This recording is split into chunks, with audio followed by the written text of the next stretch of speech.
లోకంలో అన్నిటికంటే మనిషి కృంగిపోయేది ఎప్పుడో తెలుసా మీకు? ఎప్పుడు కృంగిపోతాడు కాదు,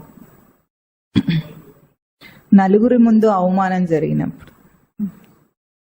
అత్తగారు తిట్టినందుకు కాదు, ఆడుబిడ్డ నవ్వినందుకు ఎక్కువ బాధ కలిగిందట. తిడితే తిట్టచ్చు, ఏం కాదు, కానీ ఇప్పుడు ఆడబిడ్డ పక్కన ఉంది కదా, నవ్వింది కదా. అట్లాగే తనకు ఏదైనా అవమానం జరిగినా, ఓటమే వచ్చినా, తన వారి ముందు అవమానం జరిగిందన్న బాధ ఎక్కువగా ఉంటుంది. ఇప్పుడు ఎవరి పిల్లలైనా ఇప్పుడంటే కామన్ అయిపోయింది, కానీ ముందు కొంచెం ఒక 20 ఏళ్ల క్రితం ఎట్లా ఉండేది, ప్రేమించి పెళ్లి చేసుకుంటే పిల్లలు వీడికి ఎట్లా ఉండేది, నలుగురిలో నా తల కొట్టేసినట్టు అయ్యిందనేవాడు. పిల్ల వెళ్ళిపోయినందుకు ఏడుస్తున్నాడో, నలుగురిలో తల కొట్టేసినందుకు ఏడుస్తున్నాడో తెలియదు. అంటే మనం ఎప్పుడు నలుగురితో పోల్చుకునే బ్రతుకుతాం, కానీ తనకు వ్యక్తిత్వం లేనే లేదు, సొంత వ్యక్తిత్వమే లేదు మనిషికి.